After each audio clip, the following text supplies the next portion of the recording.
Hey everyone, Mr. Toast here. Just want to let you know you can watch the podcast and interact with other viewers live on twitch.tv/convictedtoast. Enjoy the podcast. Hey everybody, welcome back to the Mixed Media Podcast. This is episode 8. I am Mr. Rager and this is Mr. Toast. This week we are going to be covering horror anthologies. And let me ask the chat a question here. If there is a water bottle in the fridge and you take it out, do you replenish? Are you a replenisher or are you a scumbag? Answers in the chat. Yeah, let's hear from you for our YouTube listeners. Just put it in the comments.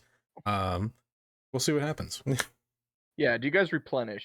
That's what I want to know. Do you guys replenish? I am a scumbag, but I do replenish. Fair Very enough. good. As long as you replenish. Yeah. So anyway, anthology movies. That's the topic we've chosen for our first Halloween special this month.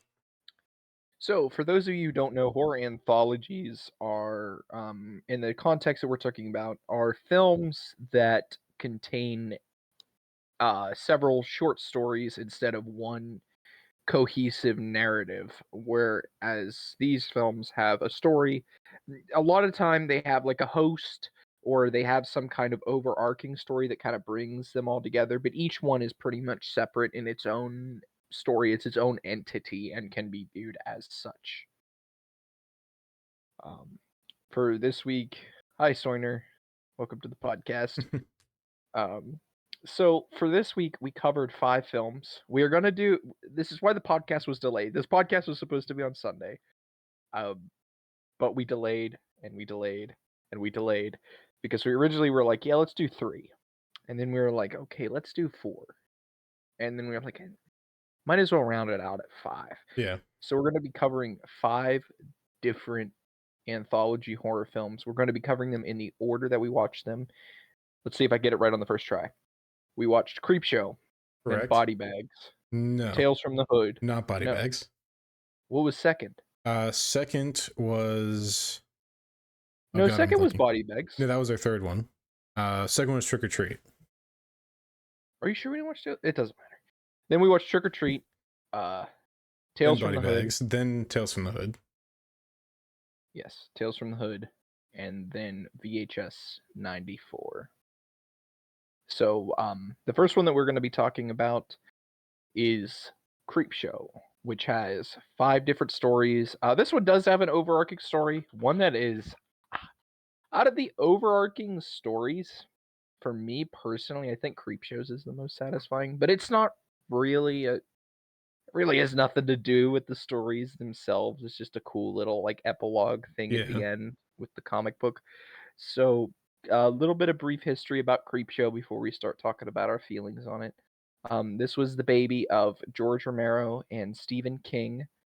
Um, they decided they were just hanging out, chilling, as 2 horror gods do, and they were talking about how they had these comic books in the 50s when they were growing up that were horror comics, and they missed those days. They remember like every comic had a different story, or sometimes they had a couple different stories, and they just kind of decided to do a movie together, where Stephen King would write it and George Romero would direct it.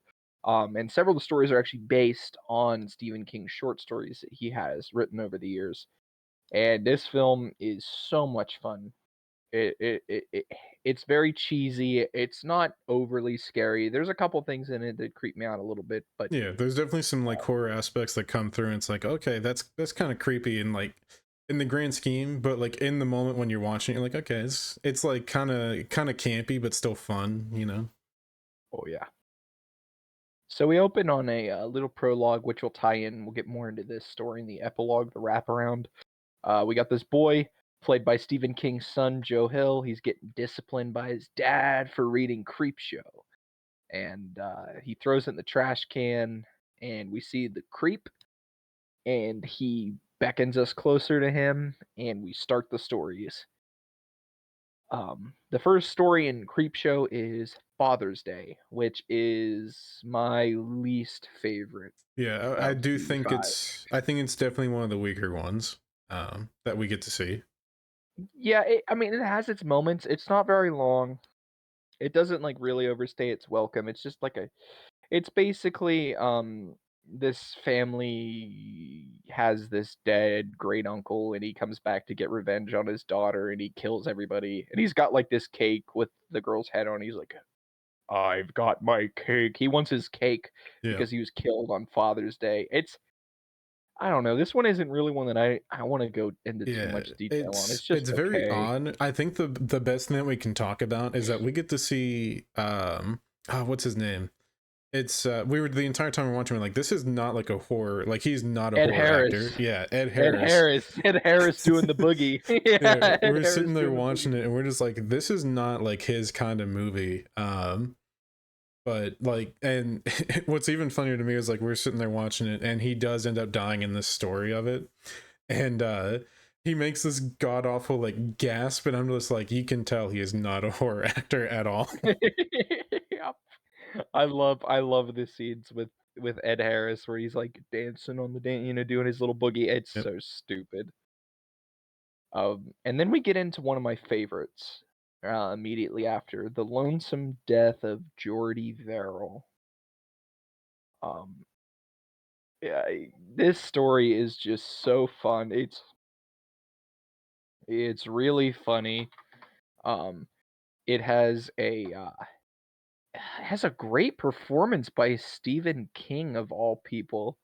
Uh, I don't really ever think of him as an actor, but I mean, he he really does some good stuff here. It's also a very a tragic story, really. Yeah, it's oddly like like in the overall it's very tragic, but at the same time the way that like Stephen King performs the role for this character is very like, it's very goofy, very funny. Yeah. Sam in the chat says this is one of my favorite stories from any anthology. It's Yeah, very good. it's very good. Basically, Jody Verrill is this backwoods dude played by Stephen King. He sees this meteor crash. He goes up to it and he's like, "Man, if I sell this meteor, I could pay off the $200 bank loan I have." And he has these like fantasy sequences, like picturing himself like trying to sell this shit to Yeah, people. he literally like envisions this in his head, and the door, like the door, literally says "Department of Meteors" as it swings open.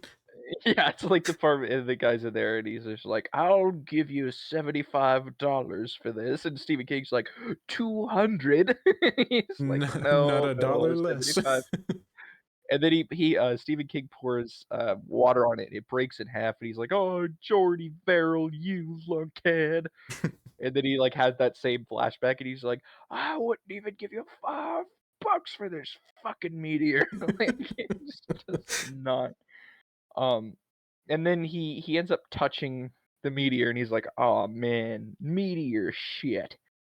And it's fucking growing on his hand, and it turns out to be this thing, and it's just growing all out from where the meteor crashed into the earth.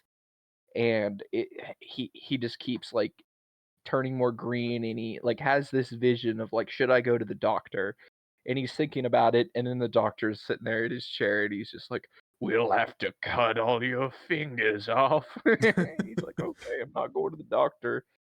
And it's really funny, it's really goofy, and then you have the ending. Yeah,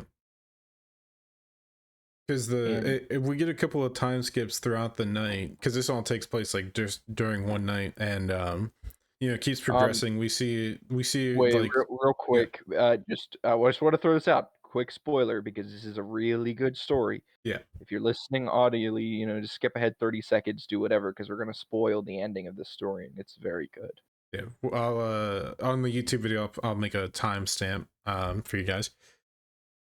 But uh so throughout the night we're watching as this like we see it start out on his fingers, from where he touched the meteor, and it starts spreading from there. It jumps a little bit and you see like it starts coming out of his off his face, off of his chest.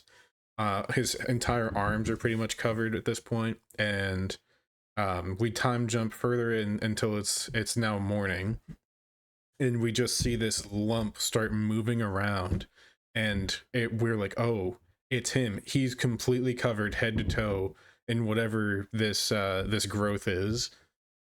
and uh then he starts like talking to himself. He's like, he's talking to God or something, right? That's what's going on. Yeah, he says, "Please God, let me do this one thing right." Yeah. As he reaches for the double barrel shotgun in the room, reaches over, puts it up to his head, and ends it. The first time I saw Creepshow, I just did not see that coming at all. And it's just like the whole thing's so goofy and lighthearted. And he's like, oh, every time he messes up, he's like, "Oh, Jody Farrell, you lunkhead." And it cuts to morning, and he's just sitting here, just suffering in this shit. And he's got the shotgun. And he's like, "Please, God, let me do this one thing right." And man, that hits so hard. You're like immediately torn right out of the comedy, and you're like, "Wow, that's a new kind of horror." It really is, like, to be suffering in that state and to have that happen to you. I mean, it's just, oh, it's awful. It's terrible. Yeah, it's such a tragic ending for such a like. It starts out for starting out so lighthearted to end on such a somber note. Yeah. Yeah, it's a hard one. It's one of my favorites. I fight with that one and one we'll talk about here in a little bit for my favorite out of Creepshow. So the next one we have is another very interesting one, as it has a lot of comedic actors. Well, it's mainly two guys. It pretty much is just two guys. You have Leslie Nielsen from Airplane, Naked Gun, and you have Ted Danson from fucking Cheers. And they're in this story called Something to Tide You Over, where this millionaire that Leslie Nielsen plays, he finds out that this guy named Harry, played by Ted Danson, is fucking his wife. They're having an affair, and he takes him down to this beach, and he buries him in the sand, and he puts this like CCTV like in front of him, so he can watch as the girl that he had an affair with, his wife, is drowning, and he's going to suffer that same fate. It's really hard to explain this one out loud. Like, I'm saying this and I'm like, Yeah, the it's way just that you're like kind of given the synopsis of it is like this doesn't sound like a horror movie. Like, yeah, they're like what's happening is very horrific. But it's only after everything on the beach that we really get to see the story open up. Because yeah, up until this point, like, he's buried, tides rolling in, and like we know, like, there's no way that anybody can really hold their breath that long when the waves are coming in. Um, and they both ultimately end up, both dying on the beach. And we jump to later in the evening where, the guy that went off and buried him, he's now like he's relaxing, getting a shower, and he hears like this speaking going on. He's like, "What is that? What's going on?" Um, and we just keep seeing like we keep seeing these figures moving around with like some with like fog and smoke kind of billowing in with them. And he's finally like, okay, something's going on. He goes, grabs the gun, and like there's like a knock at the door, whatever. He's like, who is that? What do you want? Opens the door, and we see both of the people are now like they're undead. Their skin is like entirely blue, and it is like you see like this horror on his face as he's like starts trying to shoot at him, and nothing happens. They get hit and just keep coming after them, and they say, it's not a problem as long as you can hold your breath." yep. I love when he's on the beach at the end and Leslie Nielsen's like, "I can hold my breath for a really long time," and the waves just like coming in. Yeah. And then we get this really cool transition because it's happening throughout the entire movie, but at the end of each story, it Mhm. pans out and it's a comic book, and we get to see Yep. that exact quote in the text bubble, and he's like this look of concern on his face. That's my favorite part about Creepshow. I love the style. I like there have been movies that have tried to replicate the comic book look, but Creepshow does it so well. I mean, it's crazy. The whole aesthetic that they pull off there, it's great. Yeah. Having those transitions. Okay, we are now on probably my favorite story, The Crate. The Crate. Oh, that's a The good one. Crate. Um, yeah, I'll let you open with this one. Okay, so there's this janitor at a university, drops a quarter, and he finds this crate. It's labeled Arctic Expedition, whatnot, 1834 or something like that. Yeah, Arctic Expedition, June 18th, 1834. Okay, June um, 19th, sorry. June 19th. Oh wow, you got it. Uh, he he's like, huh, that's weird. So he calls this other professor, and it turns out there's this wolf-like man yeti thing in there, Yeah, and it like we don't really know what it is. We just know it's some form of yes, beast. yes, and he discovers it. It kills the janitor. The other professor that's there with him just like takes off. He's like, oh my god. Meanwhile, we have this sub story going on with this guy, um, who's just poor Henry. Yeah. He's this guy, he's a great professor, and then his wife is one of the worst characters in any film ever. And I'm not exaggerating, not because she's poorly acted. She is a bitch. No, if anything, it's I'm perfect acting. Yeah, she is an absolute bitch throughout the Yeah. entire story. She's just like he'll be trying to have like having a conversation with people, and she'll like come up to him and be like, "Oh, Henry, you need me to take care of you," and she's just like, he's like, "This is my wife, Wilma," and she's like, "Oh, call me Billy. Everybody does," and you're like, "Oh my god, this Yeah. poor man, Yeah. poor man." I do want to point out I started a joke with Mike while we were in the middle of this story, and he had no idea where I was going with the punchline, but he absolutely he died. So I'll tell it again really quick, but basically we're sitting there watching it, and um the other professor, the one that's going back, he ends up like going back and like cleaning up the bodies and everything from the beast that got out of the crate and ate like 2 or 3 people. But he's on the way back, and I just jumped in for a second and I said, um that's not a monster that came out of a crate marked June 19th, 1834. That came from an Arctic expedition. That's my wife.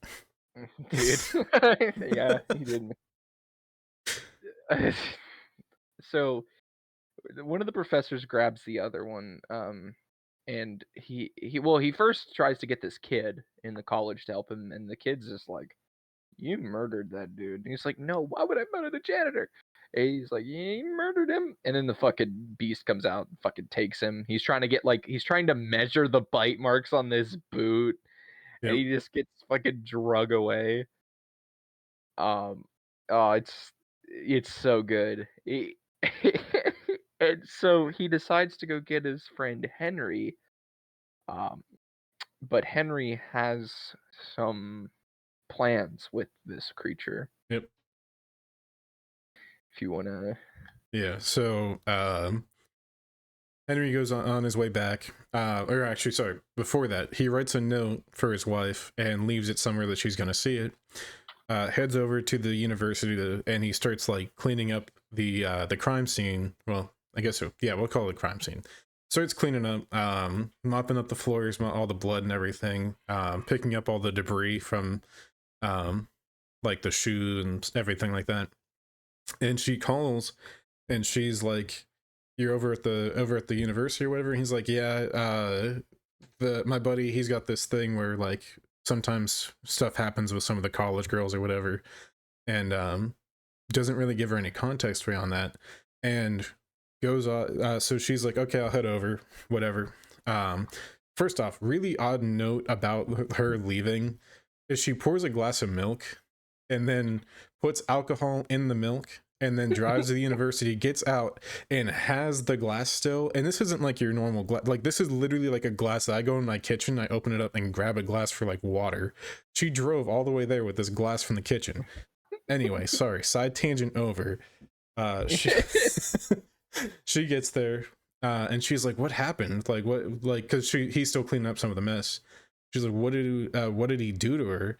And then he leads her over to the crate, and she's like looking at it, and he comes up behind her, pushes her into the crate, and then starts saying, like, going like, just tell it to call you Billy, tell it to call you Billy. Yeah. uh and like nothing happens. She's like, what is wrong with you? And then after like this moment where she starts degrading him again and being like, oh, Henry, yada yada, whatever, the crate bursts open, the beast comes out and just drags her in and starts like eating her. Just tell her to call you Billy, you bitch. Yep. Oh man, that is oh, it's so good. And he's like explaining it to him later what he did, that he like sealed it and threw the crate in the river after it ate Billy. And he's like, so what do we do now? And he's Yep. like, well, there's no harm done. And they just sit down and they start playing chess together. And I'm like, that is a fucking the Chad ending right there. They unlocked the Chad ending. Yeah. I love the line where he's like feeding her to Fluffy, and he's just like, tell her to call you Billy, you bitch. Yep. It's so good. um yeah, it also ends off really well because he's just like, oh no, he's like, I'm gonna beat you at chess every day. Yep. All right. So then we move on to the fifth story in Creepshow right before the epilogue. If you would like to explain Yeah. this one, you can. It is they're creeping up on you. Yep. This one, it's a little bit lower for me in this film, but overall, not a bad story by any means. So it opens up, and we're in this big like studio apartment with this big wig CEO as he's spraying down a cockroach on the floor and going to cleaning up a little bit. He ends up getting a phone call because this is a night where they're having a big like acquisition to a new company, and he's on the phone, and the guy's like, hey, well, something happened, and he's like, what, you're gonna tell me something? I can't remember exactly what their whole conversation is. They're trying to get to the, like, he's like, well, this is a good thing, this is all great, this is great news. And then He tells him that Norman Katzenmeyer, because they're doing a hostile takeover of yeah, a company.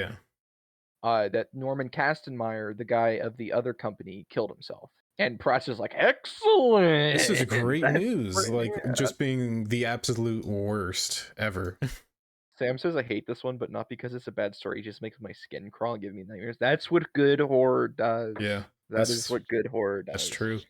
And when you think about all of the bugs in this being practical, Oh yeah, oh even man. yeah, even more so.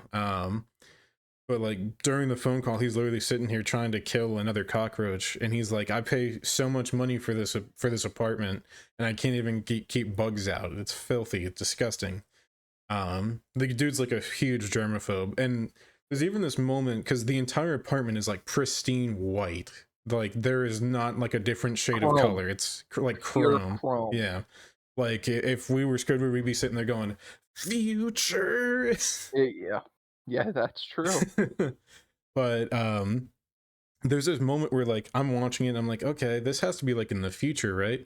It pans outside and it's literally just in like, it's like in New York City, and I'm just like, oh my god, this guy is crazy.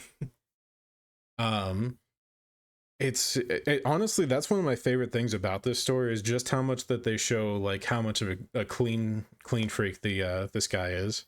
Oh, he's an asshole. He's your regular old Scrooge. I Yeah. mean, he doesn't his story is like, man, you wanna see his downfall. He's Yeah. like and then he gets a call from the widow Yep. of Norman Kastenmeier, and he's just fucking laughing at her and, like, these bugs are everywhere, and he's like, I want a fucking exterminator out here tonight, within the hour," and all this shit, and this is like the door guy is just kinda like Okay, I'll see what I can do. And then he says like a racially charged comment to him, and I'm like, oh my god. Yeah. And he calls 911 because of the cockroaches at one point. I'm like, dude, shut the fuck up. Yeah. He's like, I'm Upston Pratt. I will have your job. And he's hang up on him. Yeah. It's great though because like the entire time like it's making you hate him more and more every second of this story.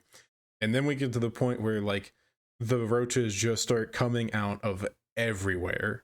Like they're coming out of the vents, they're inside of his jukebox, they're absolutely on everything. And he's just downward spiraling at all these roaches in his apartment.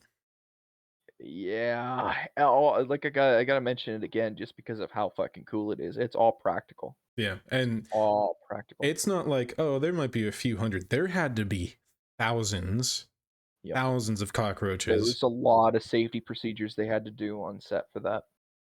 Yeah. Um, so he like goes into this safe room. He thinks that he's safe. Cockroaches swarm at him. There's a bunch in his safe room. He has a heart attack and he dies. And all the lights in the building go out because of this blackout. And then we just see his body, no bugs. And there's no like there's a guy at the door knocking and he's like, "What's wrong, Pred? Bugs got your tongue." And we pan back over to his body and his body starts twitching. And then thousands of cockroaches just like goes through his skin, like out his mouth, out his Yeah. eyes, and you're just like, "Oh." Yeah, it's awful. And then the final scene of the story, it starts panning away from the safe, and there's like probably 3 feet worth of bugs like just stacked in this safe room. Yeah. Oh man. It's gnarly. Yeah. It is absolutely gnarly. It's a crazy effect. Yeah. Um, and then we get to the epilogue. These two garbage guys are out there. They find the garbage man. I didn't get to tell you this. Legendary horror makeup artist Tom Savini is one of the garbage men. Oh, I forgot okay. to tell you that when we watched it. But anyway, Tom Savini and another guy are out there. They're getting, the garbage. He's like, "Oh man, I love these," and they're like looking through the ads. They're like, "Oh, we get these X-ray goggles. Look at some ladies," and then they see this advertisement for a voodoo doll, and somebody sent away for it, and they're like, "Oh, somebody sent for this one," and it pans back into the house to the kid that we saw at the very beginning. And he's got this voodoo doll, and we see Tom Atkins, legendary Tom Atkins, who plays Joe King's dad. He's in the kitchen. And he's like, "Oh man, my neck is sore," and he's just fucking stabbing this voodoo doll. And we see the creep holding the comic book, and he's laughing, and the candle goes out, and that's the Yeah. end. It's a really good wrap up. It's really satisfying. I love the payoff. Yeah. I especially love like that the kid's just like, don't take my comic books away or whatever, as he's just continuously stabbing this voodoo doll with a needle. Yeah, So that he's wraps great. up Creep Show. So the second movie that we watched for the anthology series here Oh was we gotta yes. wait. Before we go on, Yeah. we gotta talk about our favorite. What's your Oh, favorite? okay. Uh Or rank them. Just rank them real quick. just rank them really quick. I could Okay. do mine if you're not ready. Yeah, go ahead. Okay. I'm not gonna count the epilogue. Okay. 5, Father's Day, least favorite. Um, 4, Something to Tide You Over. 3, They're Creeping Up on You. 2, Lonely Death of Jody Verrill. Number 1, The Crate. Okay. So mine is pretty much the same. I would just switch They're Creeping Up on You and The Tide. I just switched those around. Oh man. Yeah. Those are Okay. yeah. So sorry. As before, so the second episode or the second film that we watched was Trick or Treat. This one's very different from like for anthology movies because it's kind of pulling through like a continuous story and like jumping to all the different characters rather than here's a short story and here's a short story and Yeah, this one's gonna be hard to talk about. in the same format. Yeah. I think we can kind of do it in a way. I didn't like this one as much as I liked the other ones. Yeah, Um, like I still liked it. it was good, but I don't like I don't know. I think the way that it's done is really cool for an anthology, but it makes it really hard for rewatches, I think. Yeah. Sam said I'd take gore or jump scares any day, but not bugs. Yeah, I that's fair. Um, so I guess we could get into this. Let's just bite into it. Yeah. I'll just go to the stories here. This might help me. So, the first one's it's okay. It's really drawn out. Not a lot happens. It's the one boy.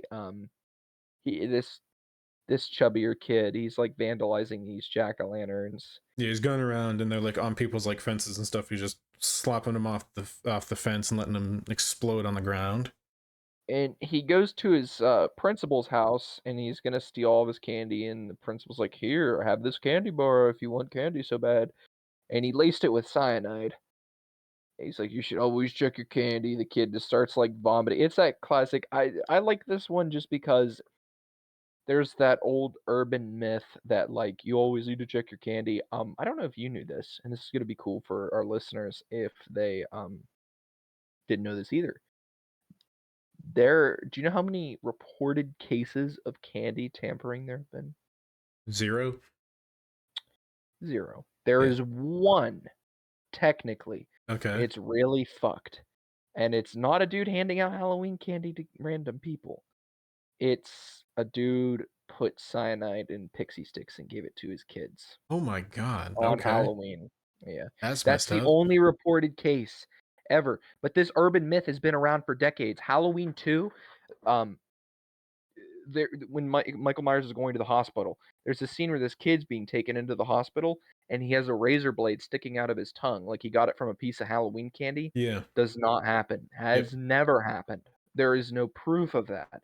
But this is just something that we kind of this tale Yeah, it's as old something as that time. really I don't know, it gets drilled into you like as a kid and literally like you've never heard anything like that ever. Yep. Um So, but oh, good. also the principal was giving out full-size candy bars. How much money he got? He doesn't have kids. That's but he had the one kid. He's making good money. Yeah. Oh yeah, he did. He doesn't have a wife. Yeah, that's true. I should have said that. Anyway, uh, so he's trying to bury him in the backyard, and his kids like, "Oh, I want to carve a jack o' lantern." And this is where the story kind of twists. I liked the him fumbling around, and then he goes into the basement with his kid, and he wants to carve these jack o' lanterns, and it looks like he's gonna kill his kid. Like he's got this knife, he's Yeah. shaking, and it reveals that what he plunges the knife into isn't his son, and it's not a pumpkin. It is the chubby kid, Charlie. It's his head, Yeah. and they are carving a jack o' lantern out of his head. So it's father and son that And, are the murderers. and he keeps saying, help me with the eyes. Yeah. Yeah. So then we get to the Halloween school bus massacre. You could talk all you want about this one, Keegan. I hated this story. Yeah, this one wasn't very good. I think it's definitely the weakest of the film, I think. Mm, But basically there's these like young teenagers that they're going about and they're trying to trick this one girl into going with them down to this it's like a ravine. The local ravine. I don't know. Anyway, so they're on their way there, and the entire time they're talking about this old urban legend about this school bus driver that basically got paid off to kill this group of like 8 kids or whatever. Um, but instead of like him doing the job successfully, the one of the kids gets behind the wheel of the bus and drives it off the cliff into the water, and they like all drown essentially. And then they finally get there and they're like, we're gonna take these 8 jack-o'-lanterns down here to like pay our respects or whatever. And 3 of them go down. and you hear like screaming and stuff, and then the other two go down right after him, and they're like, uh, one of them's like, I'm too scared to go, I can't, whatever. The other one's like, just stay here, keep the candles lit because the jack-o'-lantern will protect you, whatever.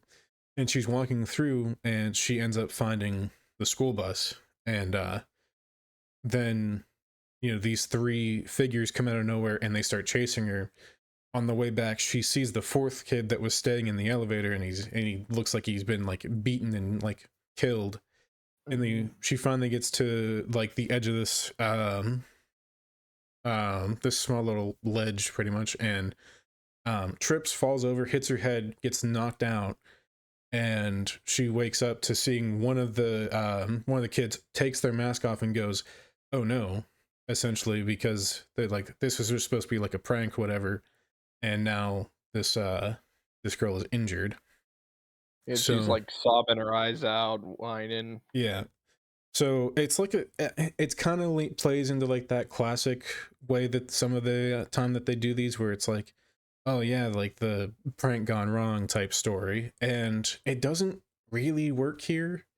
Okay, so basically right after this, they're like, uh they're like, okay, prank's over, whatever. And then they hear these sounds, and the eight children from the school bus incident have risen and are now coming after them. And the girl that got the prank played on her gets in the elevator and leaves the other four down there to be killed. Yeah. Yeah, that one I don't really care for that one. Yeah, it was, I don't know. It just didn't really play out the way that, like, I don't know. It's a decent setup, but the way it's executed just doesn't work, if you No, ask it's me. too drawn out. Um, Also, I should mention there's this little weird creature that's going around named Sam. Yeah. If you know anything about Trick or Treat, even if you've never seen it, I'm sure you've seen it because they literally created a horror icon with one movie out of nowhere. Yeah. And he's there, and she kind of sees him at the end. He's in the first story too, like kind of watching. The next one, I'm just gonna briefly go over this one because this one's really it happens really fast. It's Lori's this girl played by Anna Paquin, and I love Anna Paquin. She was in True Blood. Basically, these girls are trying to get dates, and there's this dude running around dressed as a vampire, biting people and like drinking their blood, even though he's not a real vampire, because we find out he's just a lunatic. Yep. He's also who is he? He's the principal from the first story. Yes, he is the principal. That's right. Um, so she's basically she's dressed up as Little Red Riding Hood. They're all dressed up as like princesses. Yeah. Um, they take him to the woods, and there's all these other girls with their dates, and they all turn into werewolves and eat them while Sam is just sitting there chilling and watching. Yeah. I mean, I don't know, it happens so quickly because so we start out the movie and we're introduced to the characters. Nothing, excuse me. That's a weird burp. Nothing really happens for a while with their story. And like it keeps like coming back to him. Here's a little piece of dialogue, cutting away, going back, here's a little piece of dialogue, and then like it just ends. Like you would get the whole setup and closing all in like less than 5 minutes. And it's really odd that like it feels like the story just wasn't edited the way that they wanted it to fit in better. Yeah, yeah, it's I don't know. I feel kind of bad shitting on it a lot, but like the more I think about it, it's just I don't know. I gave it the low. I have a Letterboxd account, and I gave it the lowest score out of all the ones that we Yeah, watched. it wasn't a bad movie. Like No, I gave it like a 7. I think its editing and pacing really throw it off a lot. Yeah. But like overall, like I would not be like, oh, don't watch it. Like, yeah, I could easily recommend the movie if you're a fan of horror movies. Yeah, go ahead and watch it. It's You like nothing. anthologies. Yeah, if you like anthologies as well, it's not bad. But I think not having it set up like a normal anthology series doesn't help it. Yeah. So After this, we get into Sam, which is my favorite story. Um, it's basically this guy that we see earlier. He kind of witnesses him digging the hole. He's his asshole neighbor, played by Brian Cox. He's in this building and he doesn't really like want to give out candy. He's like Yeah, taking kids candy. he just wanted to like relax, but like he literally sits down in his chair, kicks up his feet, and then everything on TV is all about Halloween. It's all about like the local parade going on, all of it. And he's just like, and ah, I'm done with this. I don't want to watch this. and he like fucking has his dog like run after these kids and they drop their candy and whatever and he takes their candy and he's eating their candy and then Sam shows up because he's not in the Halloween spirit, I guess. I don't know. That part is a little mixed. It's This a is still my little favorite weird. story, It's but like he yeah, shows up because it's like, I don't believe in Santa Claus, and then like if Santa Claus yeah, just showed up. Yeah. yeah. This one is like a Scrooge for Halloween if you think about it. Yeah, I do like the way that they that Sam gets like pulled into the story here, because like so he's going up the stairs and he's like searching around because he heard this noise, and he walks into one of the rooms and he's like he has a flashlight and he's like beaming it around the room, and like on the wall, and then it goes up onto the ceiling. It just says trick or treat, give me something good to eat, repeated over and over again in what looks like blood. And he's standing there and he stops for a second, and then we just see this razor blade inside of a chocolate bar come out from under the bed and cut through his like calf. Yep. Or no, it's the lollipop that he bites, isn't it? No, that's at Because the he bites end. the. Oh, okay. But starting out, he has like it's literally Oh a yeah, razor yeah. blade like in like a chocolate bar. So they fight, and then Sam's coming back to life. Like he shoots him with a shotgun. They have this big fight, and he like has this moment with him where he realizes that he just wants the candy, Yeah, and he starts handing out Halloween or Halloween candy. I don't know. Why I said handing out Halloween. He starts handing out candy. Um, the kids are, they're leaving. Like they're like, "Oh, thanks, Mister." And it's revealed that he was the bus driver that was paid by all of the yep. parents to drive the bus off the cliff in the first one. And the ending of this story, I fucking hated. Uh, I I don't know if I told you this when we were watching it, but when he was like handing out the candy to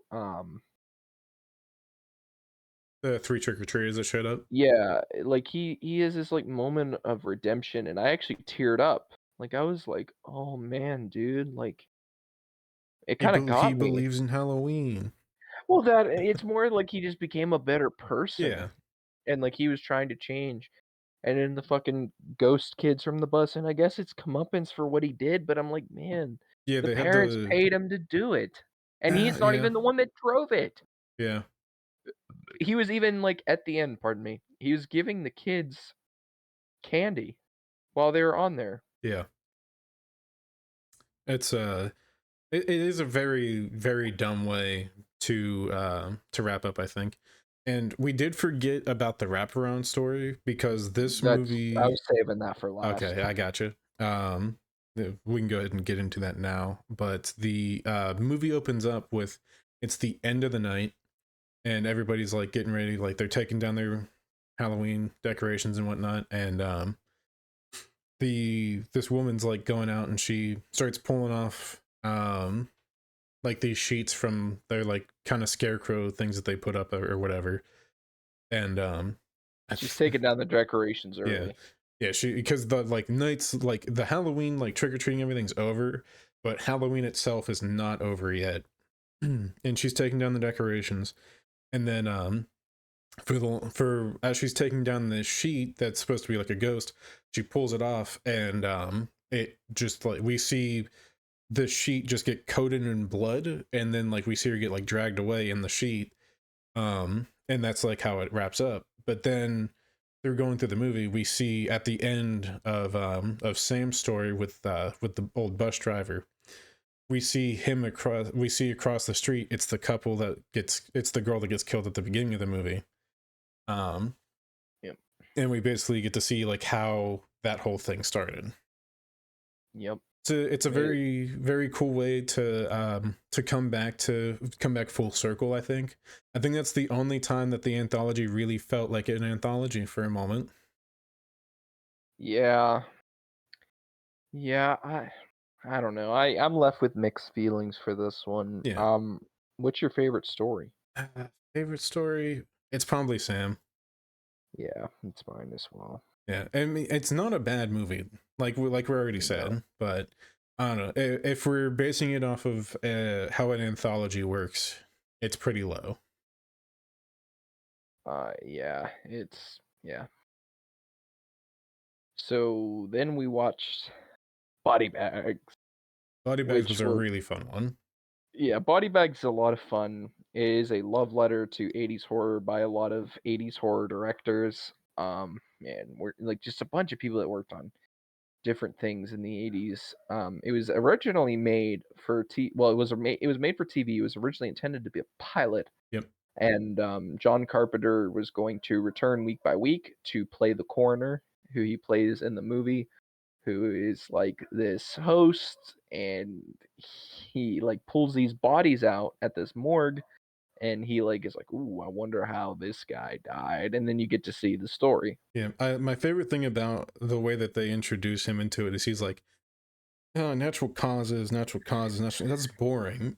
And then he turns around and he sees the body bag. He's like, ooh, these are the good ones, body bags. Yep. I love when he's like getting a drink and he's pouring himself a glass of formaldehyde. Yep. It's awesome. It's this might be my favorite one on the list next to Creep Show.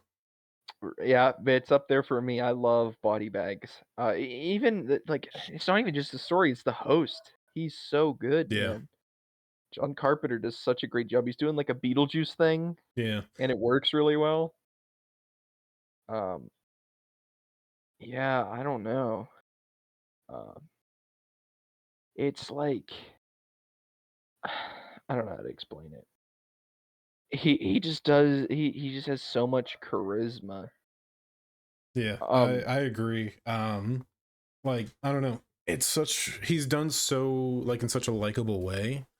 Um I don't know. It's very um I'm trying to think of like the way to phrase it.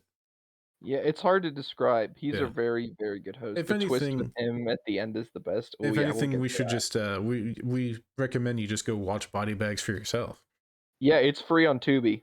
Literally free. You don't have to pay anything. Go watch Body Bags. It's a Yep. great time. It's really underrated. Flew under a lot of radars. And I agree with what Sam said. The twist with him at the end is the best. We will get into that. Yep. So the first story, The Gas Station, directed by Mr. John Carpenter. It's in this small town of Haddonfield, Illinois. At this gas station, and this guy named Bill tells this new young college girl that got a job there, "Hey, there's a serial killer broke out of a mental hospital. Don't leave the booth without your keys." And this story is it's pretty long. All the stories in this one are decently long. They're a little bit longer than like the other Yeah. anthologies. It That's why works there's out. only three. Yeah, there's three total plus our wraparound. Yeah, yeah, yeah. So this one is basically your classic like slasher setup with this girl, and she's just studying, and like all these different characters come up, and spoiler alert for anybody who does want to check out Body Bags, but it's revealed that the bill that attempted to the bill that was there at the beginning that gave her the job was not the Bill that hired her. He was played by Sam Raimi, Yep. and he is dead. He killed him. So we get this cool like final girl thing where this guy that like comes back for his credit card earlier in the night, he kind of left it there, comes back, and they fight the serial killer together. It's a neat little story. It really is like a classic. Yeah, we get cameos from Sam Raimi and Wes Craven in this one, right?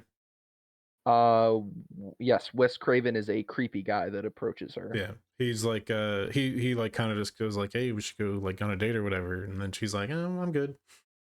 Yeah, and he's like, "Oh, okay." I think he asks her if she wants to leave the booth and, like, come out for a couple of drinks or something like that. Yeah.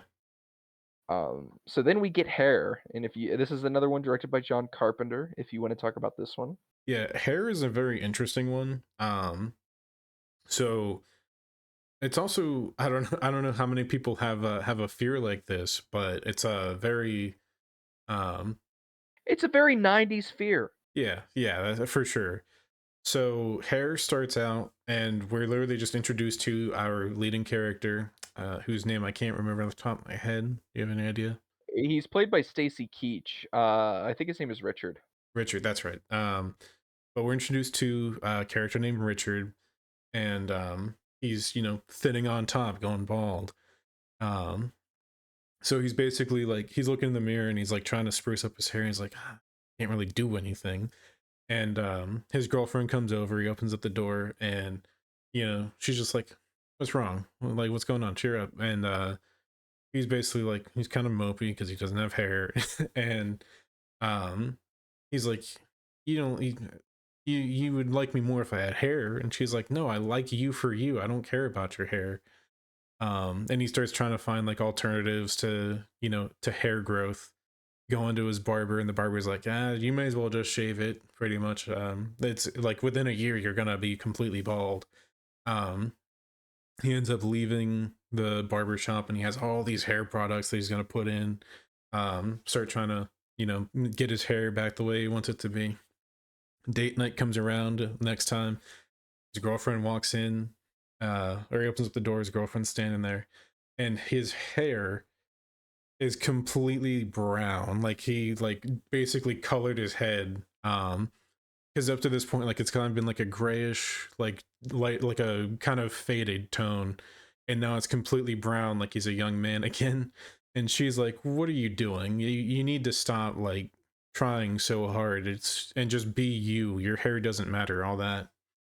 Um, and we keep getting like these TV ads that keep playing with this doctor, and he's like, uh yeah, the quote is pretty, it's something along the lines of like I liked my hair treatment so much I bought the company. That's like the big tagline. So he sets up an appointment, finally goes to this location, and he's like talking to him, and he's like, we could give you this one or this one. These are pretty simplistic, pretty like this is acceptable, this is something you want. And he's like, I want something exotic, something sexy. And they have this panel that's going by showing all the haircuts on him, and this last one is him with just this gigantic mane just running down his head. And he's like, that's the one. They do procedure, they wrap his head up in bandages, they're like, take it off in the morning, you'll be set. We jump cut, he's sitting there, he's looking in the mirror, he's like, please God, please let me have hair. And he pulls the bandage off, and you see this long lock fall down his face, and he just gets ecstatic. um and up to this point you're just like, okay, what's going on? Something's not right. You're still like on edge the entire time because you're like, where's the twist, or what's going to happen? um Date night comes around again, girlfriend comes in, and she's all over him. She's like, this is the greatest thing I've ever seen, you're an animal. And but, he's just like, yeah, but he starts getting this strange cough throughout the day, and he's like, that's I'm sure it's just coming down with something, it's fine. Next day goes by, and he's still like coughing, having this fit. And we start seeing like the hair has grown like another 6 inches since the procedure. He goes back to the barber, and the barber's like, this is fantastic, I don't know how you managed to pull this off, whatever. And he's like, let's just take some of this off. And he's like, no, not too much. And he goes, no, we're just gonna style it. He ends up going back home, and he's laying in bed, and we start seeing like the hair is now coming to the point where it's like coming out of his face. It's just growing everywhere now. It's like it's just loosely these huge long locks coming out of his cheeks. And he's like, okay, this is concerning, this is an issue. Goes into the bathroom, and he like, there's a hair like in the back of his throat, and he like grabs it and he pulls it. And then this is some of my favorite parts of this because of the claymation. It's like this weird looking worm with teeth, and it spins around and bites his finger, and he drops it in the drain, and it just slithers away down the drain. There it goes. And it's so like, you're at that moment, you're like, whoa, that is wild. And he goes back to the clinic where he had the procedure done, and he's like, something's going on, this isn't right. And they go, you earthlings in your vanity. And then he just gets the rest of the story, he just has this look of like, bruh. Yeah, he just dies. Yeah. He just dies. He's just like, all right. You got me. This um one, Sam says this one is a very interesting concept. I love Stacy Keach in this one. He does such a good job. yeah, it's so fun though, because like, so basically he's sitting down and they're just like, yeah, the hair's just gonna eat your brain now. And he's like, oh, all right, fair enough. Did you catch what happened to him? Uh-uh. So, after they ate his brain, when the coroner, when John Carpenter has his body, it's in this jar, just like the organs. Yeah. He jumped off a building only to be hit by a moving car, then dragged under a train. So Jesus. they pushed him off the, yeah, to try and like cover up that they ate his brain. Yeah. Hmm. That's Uh, wild. so then we get into I, which is the only one in this story that is directed by Toby Hooper, director of Texas Chainsaw Massacre. Yep. He has a cameo a little bit later on. Mark Hamill is this baseball player. He gets into a car accident. His right eye is completely gouged out. He jumps onto this chance for a new surgical procedure to replace his eye from a dead person, Yep. which there's a very, very famous horror worker there. Roger Corman plays Dr. Bergman, uh, really big in 80s horror. So he starts to hallucinate these things, and he has nightmares of killing women, and then having sex with them after he kills them. And he's like freaking out, and he's like saying all this fucked up shit to his wife. And he finds out that the eye was actually the eye of a serial killer named John Randall. He was a executed serial killer and necrophile. He's like, oh man, dude. So he like he gets into this thing where he's like digging this hole, and his wife comes out and she's like, why are you digging this hole? And he turns around and John Randall's like kind of like completely overtaken his mind. And he's just like, I'll kill you. And he like swings the Mark Hamill is so good in this. Yeah, I think this is so different for Mark Hamill in terms of acting, and I Yeah. love it. He nailed it. Yeah, I completely agree. He is so, so, so good in this. Um, he pulls out this pair of guard shears right before he kills Kathy, who is pregnant with his kid, as we learn in the story. And he stabs himself in the eye, right in the donated eye, and he bleeds to death. Yeah, and Dies. we do get this really cool moment as it wraps up, where the blood stain after he stabs himself in the eye, the blood splatters onto an open Bible, and the passage is if your right eye sees evil, or something along those lines, pluck it out. And Yeah, it's a really good way to wrap that. yeah, I completely agree. Completely agree with you. So then we get the best segment of the film, in my opinion, which is the big wraparound. Another really satisfying wraparound. The coroner's finished telling his tale, and we hear two other coroner workers coming downstairs, and it's revealed that he is a living cadaver. Yep. And the morgue workers show up. One of them's played by Toby Hooper, and one of them's played by fucking Tom Arnold. And they're trying to figure out like what's going on with this guy. He's like, man, he already reeks of formaldehyde. He's like, that's impossible. We haven't even done the autopsy yet.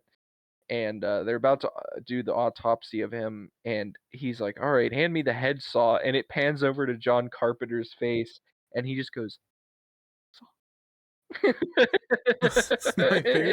My favorite part of that is they're taking out the liver, and he's like, "Must have been drinking formaldehyde."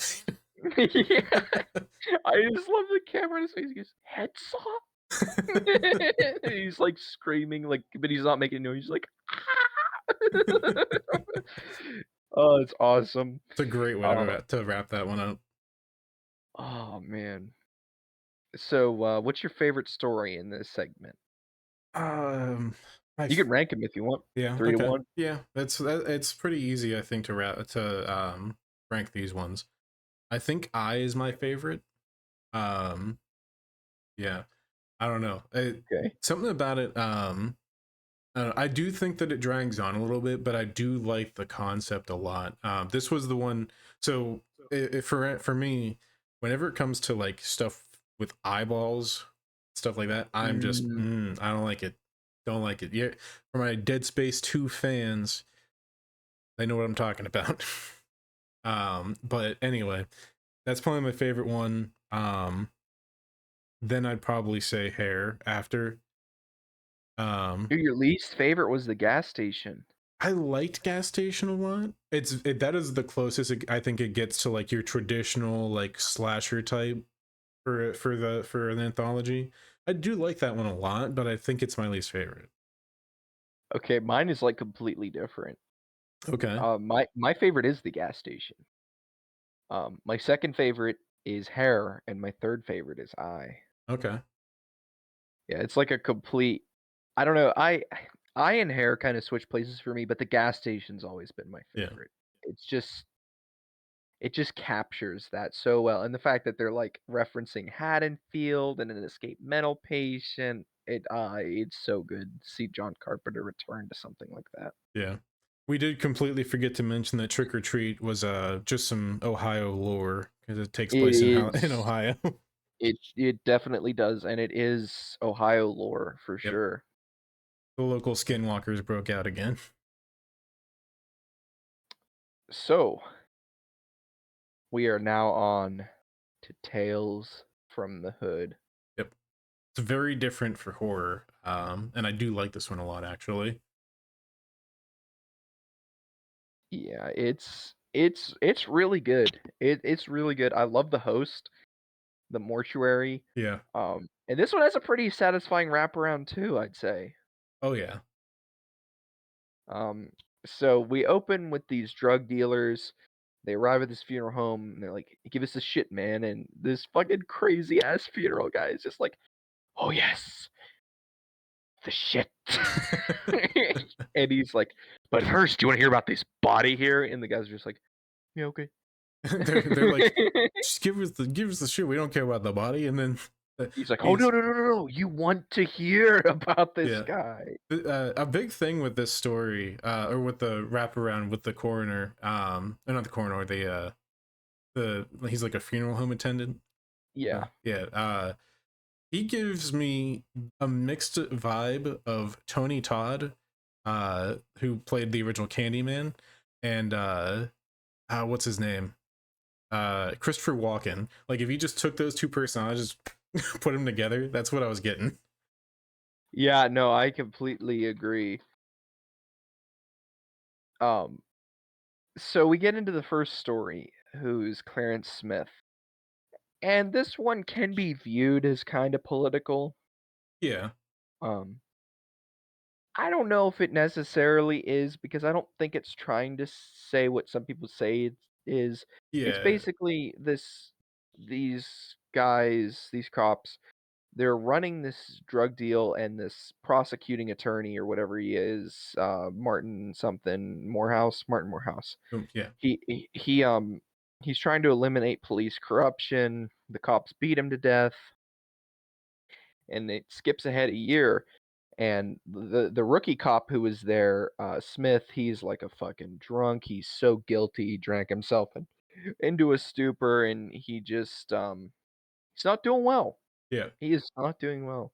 And he sees this mural of Martin Morehouse, and he sees this other vision. He sees a vision of Morehouse like being crucified, and Yeah. he's like, "Bring them to me." So he gets all the cops out to this cemetery, and he's taking them to their grave. The cops are getting ready to kill him because he knows what they did.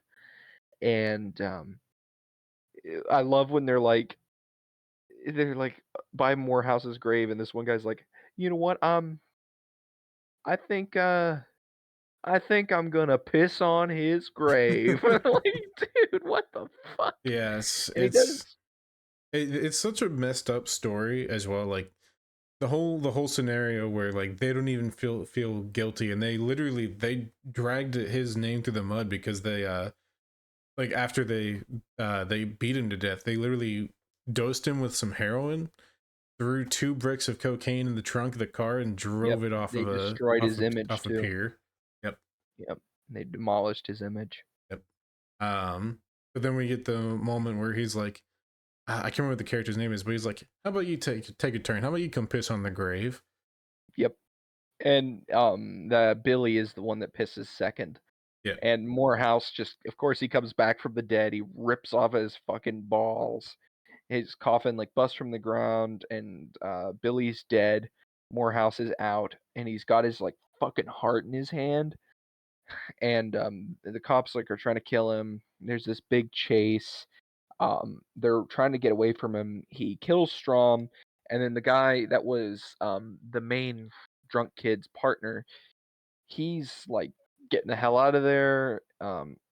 He's trying to get away. He ends up near that mural, and his body like melts into it, and like he's throwing these hypodermic needles at him, and he Yep. literally crucifies him to this mural, and he just like gets painted on. Mm-hmm. And Morehouse is talking to Smith, and he's like, "Why didn't you help me when I was being beaten?" And the story ends. He's like in this mental hospital, and it's saying that he killed the officers, instead of Morehouse's body, which of course he would get the Yeah. blame for it, and it shows that that's kind of his punishment for not taking Yeah. action sooner and not He like getting involved. he gets to live, but he has to, you know, um, deal with the guilt of not helping in when he could have. That story, I didn't say the title. I don't think it was Rogue Cop Revelation. Yeah. The next story is called Boys Do Get Bruised. If you wanna, Yeah. So this one starts off and we are introduced to sort of our lead character for this one. His name is with a W. What is it? Walter. Walter. Yeah, it's Walter. He and he's like in his bedroom late at night, and he like you hear this banging on the door of his bedroom, and he's sitting there with tears in his eyes, and then it just jump cuts to the next day, and he's a new student in this school. We get introduced to his teacher, who in this story is my favorite character. I love the teacher in He this is story. he is pretty cool. Yeah.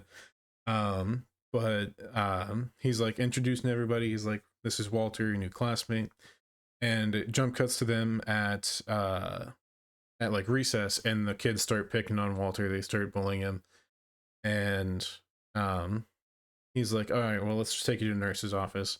And the nurse is like, "The only thing was that," and he's got this black eye, and he's like, "Did that kid hit you in the face or in the eye?" And he's like, "No." He's like, "Do your parents hit you at home?" And he's like, "Nope." And he's like, if you're concerned, you can talk to us. It'll be our secret." And he's like, "No, don't want to talk about it."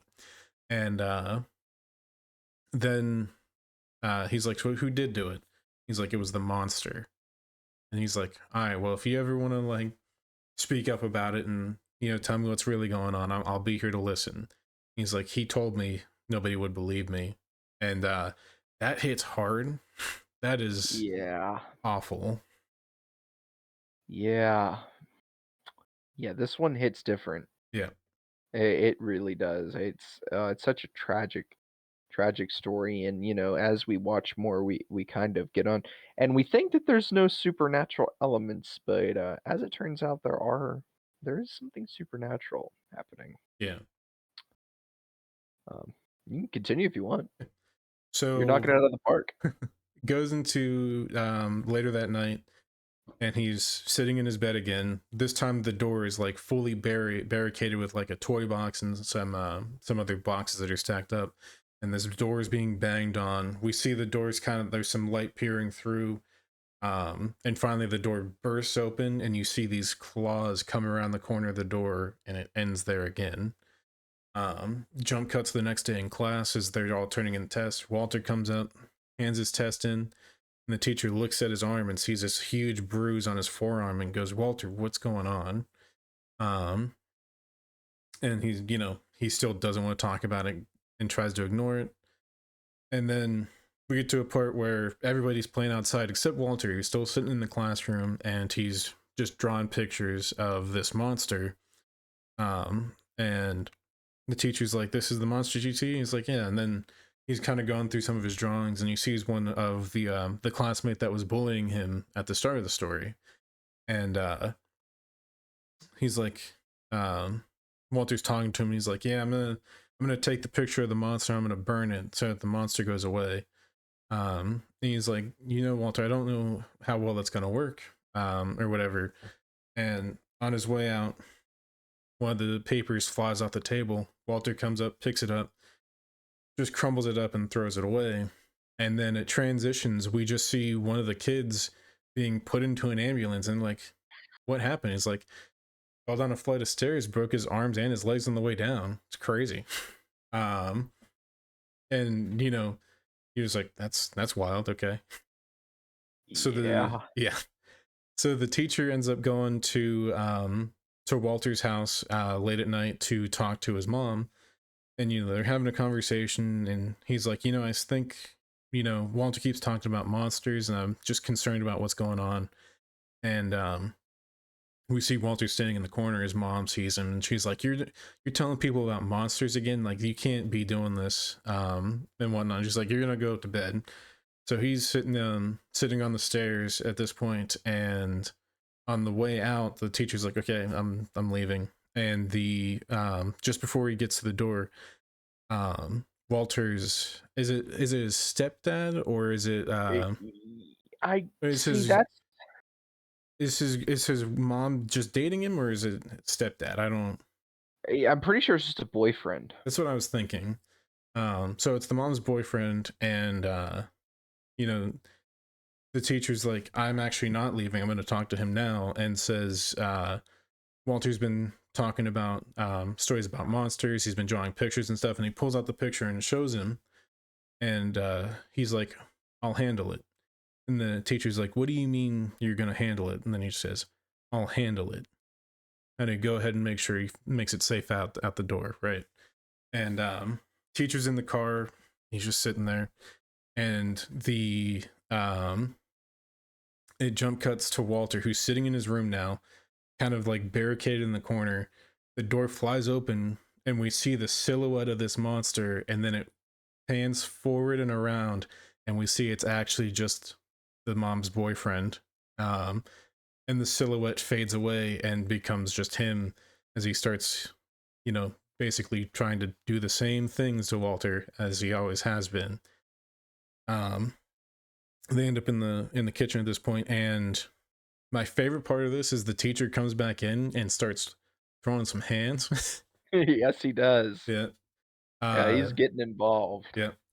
Um, ends up unfortunately getting his ass kicked, but in the moments where the boyfriend is taking some swings at the teacher, Walter picks up the drawing of the monster that he made, creases its arm and folds it, and we just watch the boyfriend's arm just snap backwards.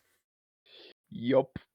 Yep, it's revealed that the well, it was revealed earlier that the pictures that he drew, it actually did work. Yeah. The, voodoo magic that he was told about, and, we see it work on Walter, and then the teacher's like, "Well, how are we gonna, how are we gonna get rid of this body?" And they, throw it in a fire, and he just, like, bursts into flames, and then it cuts back to the funeral home, and we see that, his burnt and mangled body, like, is all, like, crumpled up is in there. Yep. I wonder what they thought when they were, like, trying to figure out the cause of death, like, Oh, it was spont All bones broken and spontaneous combustion. Yeah. Um, so then we get into KKK Comeuppets, which is a really good story. This one is, I would say this one's the most political. Well, the last one's pretty political. The last one's hard to watch, Yeah. um, for a specific sequence that we Oh, will get it's into. wild. We'll Yeah, get to that point. But it until is a then, very different type of horror. yeah. So KKK Comeuppets, the story's okay. I like its message. Basically, this Klansman bought this plantation. I almost said plantation. Um, it was owned by his ancestor, Yep. and it's kind of this thing of like, do we leave this alone? Like that debate, like should we just let this go, or is there like a meaning to him buying it? So there's this myth that these tortured slaves were their souls were put into dolls to save them and like to save their souls, and the dolls are still in the house, and there's this picture that we see of like this old grandma, and she has all these dolls with her, and this dude is such an asshole. What's his name? Duke Metger. I'm pretty sure he was based off of real life David Duke, who was a grand wizard in the clan, and basically dolls are supposedly still there. They're like filming this like attack ad kind of thing, and his camera guy is filming him, and he stumbles and falls down the stairs, and he fucking dies. And we see a doll sitting by where he was standing at the top Yep. of the steps. So they're watching the footage and they're like, it's kind of weird. There was a doll there, and he later comes into contact with the doll again, and he's fighting with it. He's kind of injured, but he stops the doll. He's beating it with an American flag, which is some very interesting symbolism there, which also makes it kind of political. Yep. Um, he um, he starts like hitting the painting as well, and the painting starts to bleed. He takes the doll outside and he ties it to a dartboard and he blasts it with a shotgun. um, he's like yelling at the painting, and then he like looks down, and a lot of the drawings and the paintings of um, these dolls are gone. Yep. It's just white where they were, and he's like, "Oh shit!" He like all the dolls start coming out. The grandma's out. They're all attacking him. He covers himself in this American flag again, and they're like they start eating him, and she's like holding this doll in her arms after the grandma comes out of the painting, like just kind of rocking back and Yep. forth with it. And it's just, man, it's a very very rough story. Yeah. Um, It's one of the more interesting ones I think in this film. Um, just because of like the whole concept. I think this is probably the most supernatural that this movie gets, besides the wraparound at the end, which we'll talk about. Um, so like having the dolls come to life and like they're hopping out of the painting and stuff. It's a really cool idea, and I do like the like kind of claymation effect that they do with it. Pretty cool. yeah, it's really neat, and the effect is really neat too. I agree with you. Um, and then the drug dealers in our wraparound segment, they're starting to get a little pissed off at this Mr. Funeral guy. He's like, "All right, let me tell you about Crazy K first." Yep. Um, and Crazy K, if you want to talk about the baseline story, I can talk about the sequence in the modulator. Okay. Um, so we open up on Crazy K, who is driving this car, and he sees somebody drive by, and he's like, "Hey, I know that guy. I remember exactly what like the whole beef is with him." But he U-turns, chases after him. The guy gets out of his car, and um, Crazy K pulls out a gun, just shoots him dead.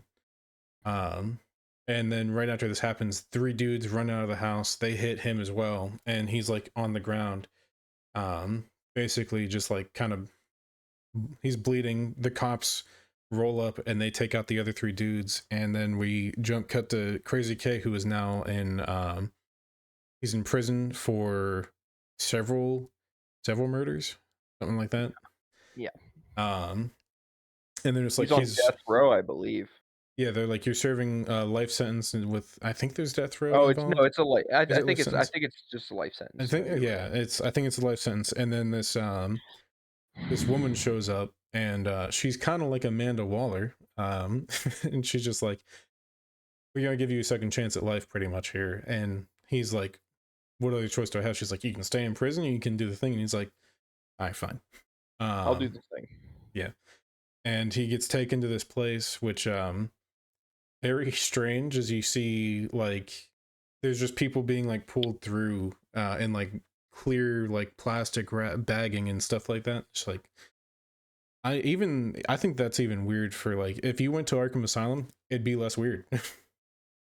um and it's he's kind of going through the thing, and they're like, yeah, we're gonna basically put you in this thing. It's like this weird like iron table, looks like an old torture device. They strap him in and they like spin him around really fast.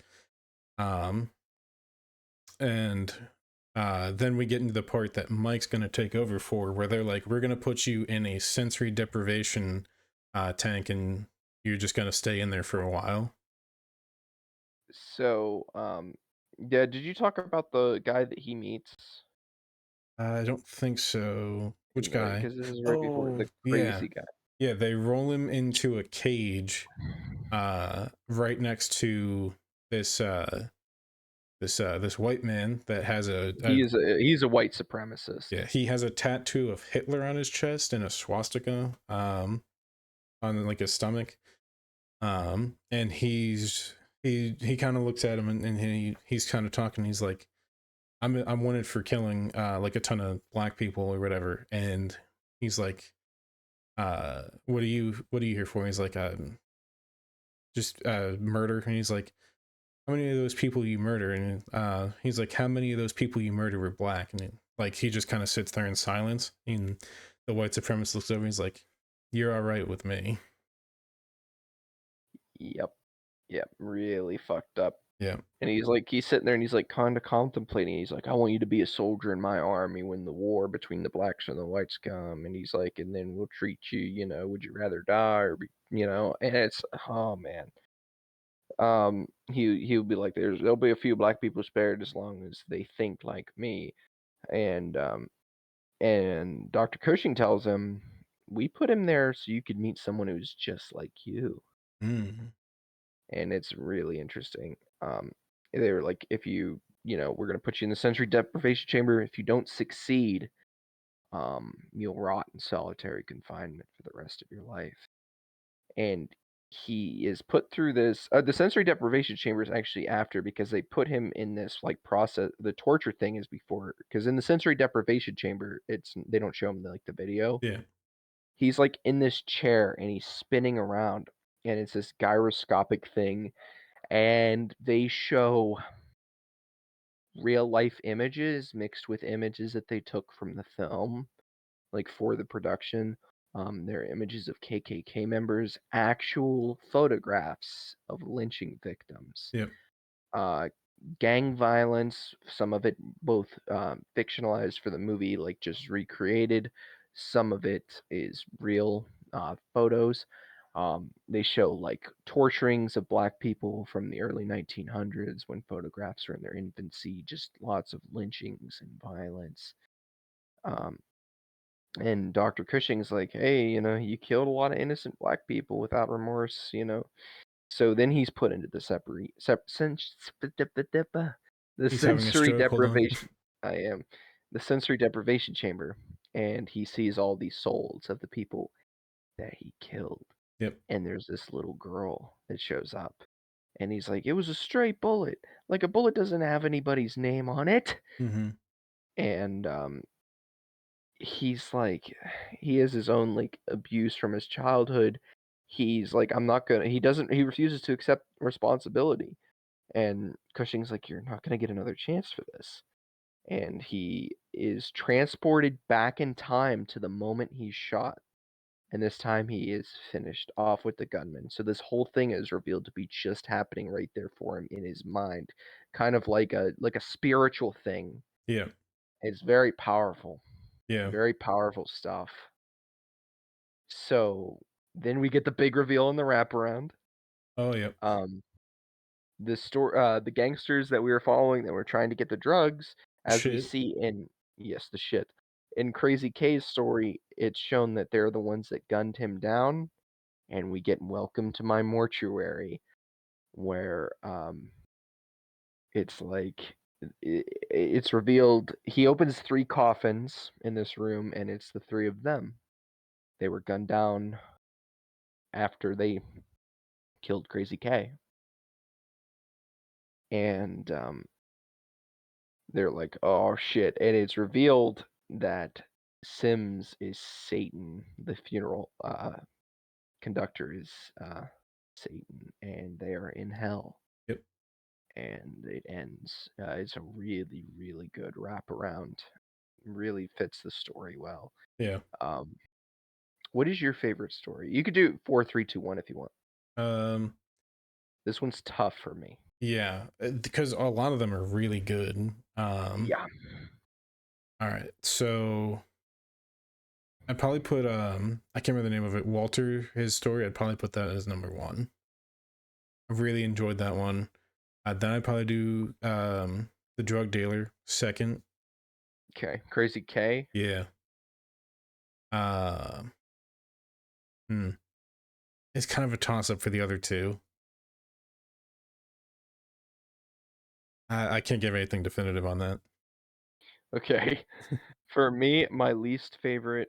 This is like take it with a grain of salt because I love all four. Yeah, they're all great. My least favorite is probably KKK Comeuppets, which is the doll one. Yeah, that's probably Uh, my least favorite actually, now that I'm thinking about it. Third, see, it's already tough for me. I would say Hardcore Convent is third with Crazy K. Second is Rogue Cop Revelation, and first is Boys Do Get Bruised. Yeah. Okay, we are now on to our final anthology of the night. Yeah. VHS 94, which pretty much has four stories, and in this epilogue, let's get the epilogue out of the way right now. Yeah, The yeah. the epilogue for this film is fucking terrible. It was It is the awful. worst. It is the worst part of the whole movie. I don't even want to talk about the like the wraparound thing. The stories themselves surprised me. They Yeah. are so well written, so Very well well done. executed. Yeah, I got creeps and chills, and this is the only movie that we watched that really gave me that, except for Tales from the Hood, Yeah. and with a couple of the real life things really got to me. Yeah. But So we were both like watching, and we started out with our wraparound story, that which is both of us, we literally watched it, we got to the end of it, we're like, that was very, very weak. But it starts out and we're seeing like the beginning of this police raid or whatever, and it keeps coming back. So we'll get one of our stories and it comes back to this, and then another story and comes back to it again. And as it's going through, we get a little bit more each time, and none of it really makes sense. None of it's really pulling you in, but like we keep seeing more of the cops that are in this raid die. And then we finally get to the end of it, where it's the person that was in charge of it is now strapped to a chair, and two of the police officers that came in with the during the raid are now sitting there changing, and they're like, this was our entire thing. We like release like snuff films and stuff like that. And he's like, okay, I guess. And then they just beat into one of the cameras, and literally Mike and I were sitting there. We're like, okay, yeah, it was a really weird ending sequence. It like looked like that the girls that were like doing the VHS stuff were like about to take their clothes off and make a porno instead of a snuff film. Like yeah, I didn't know what the hell was happening there. But the stories themselves are very, very good in VHS 94. They're all very, very yeah. solid stories. Were there Um, four in this movie? there were. Okay. The first one is Storm Drain, which takes place in Westerville, Ohio. Some more Ohio Ohio lore lore. for you. Would you like to do Storm Drain? Okay, so we'll start with Storm Drain, discussing like kind of where it goes, but basically the people of the area are discussing their kind of they're like, so local residents are saying that they've seen some kind of rat man, and we're just gonna investigate and see what people think. What's really cool is that Mike and I were like, "Is this Ohio?" Um, because one person says Athens, and we're like, "That's Yep. no city in Ohio." And then they show a license plate on a van, and it's an Ohio plate. We're like, "Okay, it's Ohio." Um, but they're going around and they're like talking to people, and like, "I saw somebody in this drain." They're like, "Okay, we'll take a look."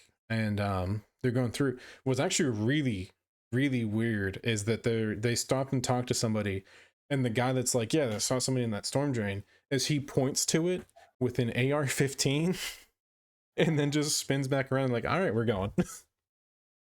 We're leaving. We don't mess with that guy anymore."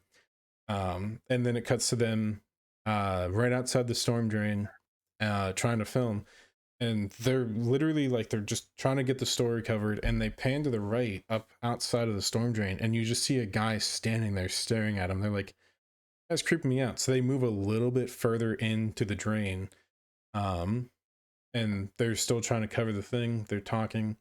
The cameraman leans over and he's like, "What is that?" uh like, I swear to God, there's somebody there. They go up and they find it's like a blanket, and he like opens up and there's like just random junk in there, and he's like, "That's weird." They keep moving further and further in, and you get this moment. Mike and I literally were watching it, and they they turn the corner, and you just see a dude just standing there, and then he turns around and walks away. No words. Then the character's like, "What the fuck was that?" Uh, they go further in still. I would have turned around after I saw the dude just standing there. um, let it, or even gone into the storm drain to begin with. Let's be real. But they go further in, and they find this dude.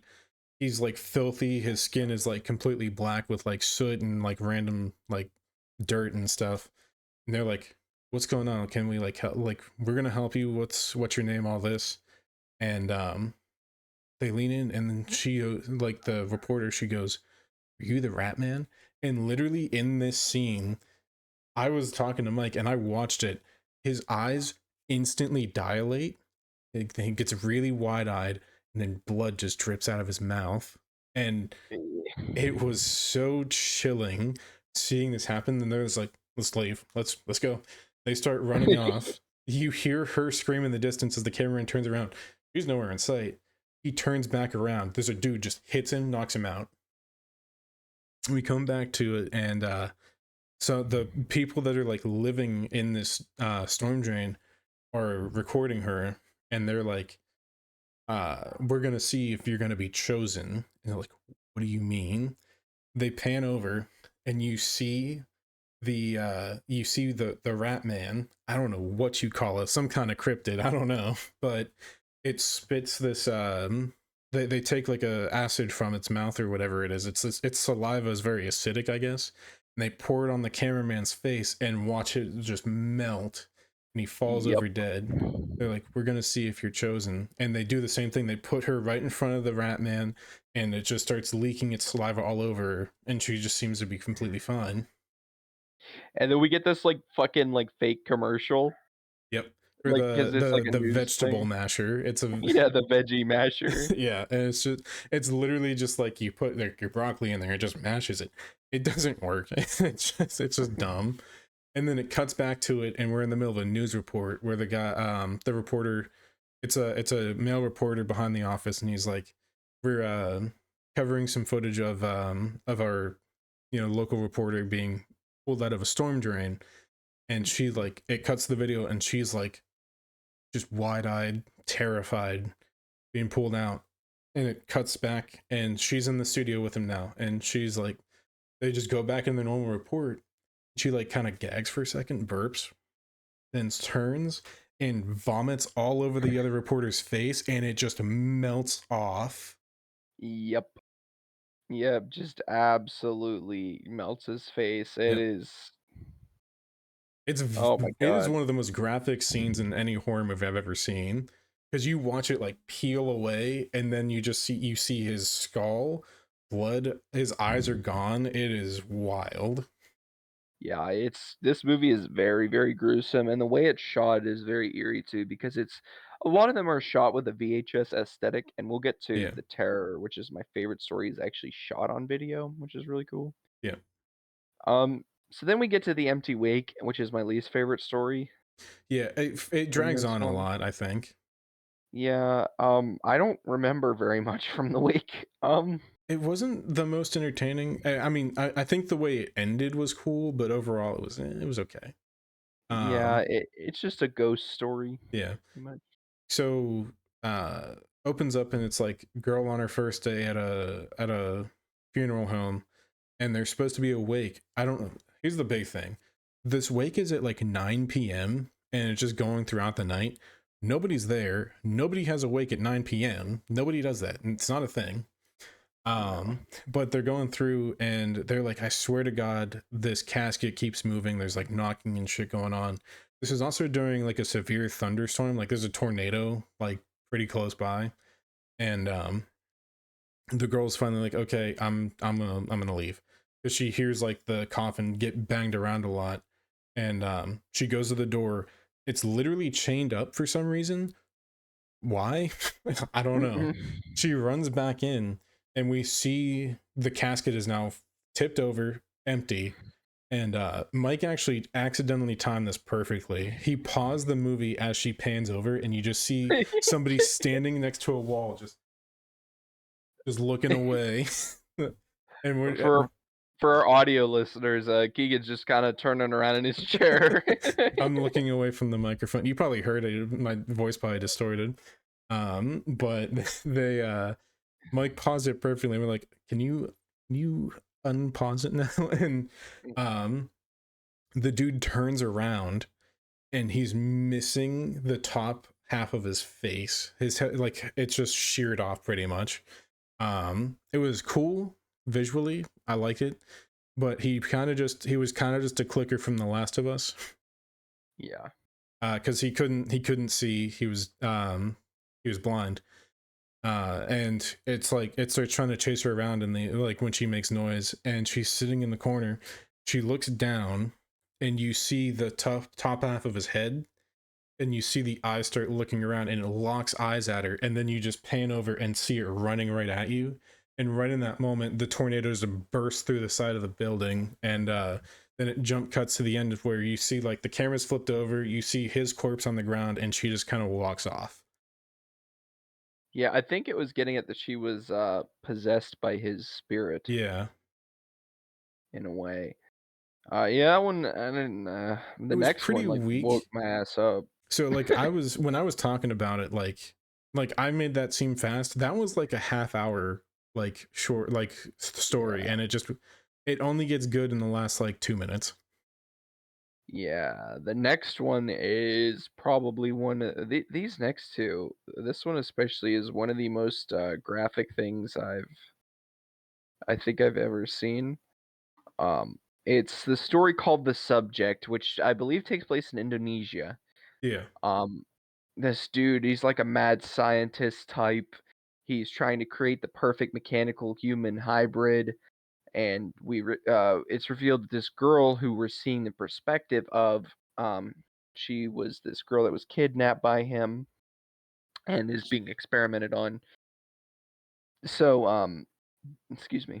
Um, Military shows up. They're not happy. They kill the doctor instantly. They're pissed. Yep. Then they attempt to kill the girl, who we come to learn is the kidnapping victim.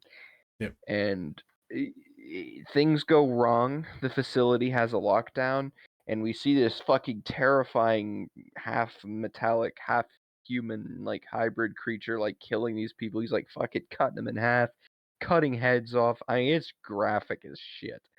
Um, there's a bunch of officers that we kind of get to know their character a little bit. There's this like wimpy camera guy that's there, and Yep. this like macho like commander that wants to like absolutely just annihilate anything that's not on his squad. Um, there's this big fight that breaks out between the remaining guards, the horrific creature, and the girl. And it's revealed that her head is a camera. Yeah, and the And reveal for it is fantastic.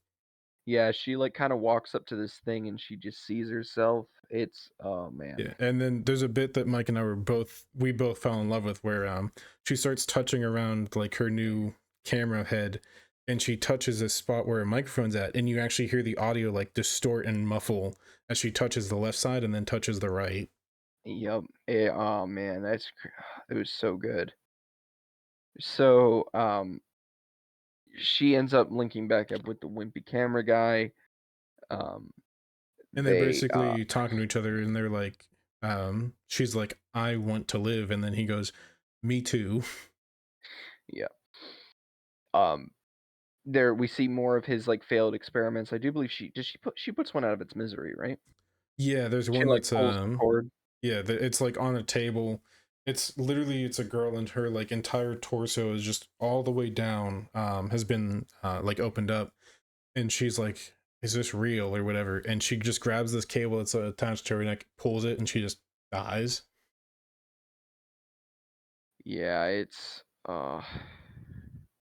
yeah, it's dark. Yeah, They continue and they're fighting through these soldiers and we see the fucking crazy monster thing yeah, appear again, and it's this like final showdown between the four of them, the commander, this crazy fucking monster thing, our main girl, and the camera guy, and it's just like absolutely brutal. It like I don't want to get into like too much of the gory details, but it's a very brutal sequence. yeah. For Our main context of how brutal the whole thing is, the terrifying like abomination walking around literally has blades for arms. Yeah, it's fucking terrifying. And our main girl, I neglected to mention, has machine guns for Oh, arms. machine gun arm. Yep, Oh, machine gun arm, yeah, as in singular. with the 40 millimeter grenade launcher attached at the bottom. Yeah, it's like the fucking what's that movie? It was accompanying Death Proof. Uh, Planet Terror. It's like the girl with the gun leg in Planet Terror. hmm. Okay, And we get to like the end, and her battery finally dies, and it cuts to the security camera and she is getting up on her like by herself. She leaves. and that's where we end. Yeah, it was a really good story. This next one is my favorite of this film. It is called Terror. And it's this militia, like white supremacist group in Michigan. They have this compound. They're like about to attack a government building. It was shot with video and it made it look like it was straight from the 90s, which this was pulling a lot of inspiration from the Oklahoma City bombing, Yeah, which is really fucking cool how they like kind of paralleled it. And it's revealed that they have this weapon. We don't know what it is yet, but we see this guy in this shipping container, and we see him multiple times. It took me a couple of times to catch that it was the same guy, yeah, but they come in and they just shoot him in the head. But every day it's the same guy, and he's back to life. So we see them taking this like blood sample, and they give it to this rabbit, and it just fucking explodes and you're yeah, like, okay, that dude's blood is explosive, and it's revealed that he's a vampire, and they take vampire blood, and whenever you expose vampire blood to sunlight, it's explosive, yep. and The they're going, sorry, a quick side note, because I feel like we have to mention it because we were watching this with Trent, and like all three of us were sitting there watching, and every time that they would start the morning and they'd shoot the guy in the head, it looked real. It was yeah, unbelievable. yeah. Sadly, to say, I've seen videos of the real on the internet, and this was pretty fucking close. Yeah, It wasn't dramatic, there wasn't, like, a large amount of, like it looked real, and the fact that it was shot on video reinforced that. It's like going back and watching Texas Chainsaw now, the original, the first one, it looks real, it looks like a documentary. yeah, Um, so they, it's nighttime, uh they're all getting drunk before their big day, and they fuck up. Yeah.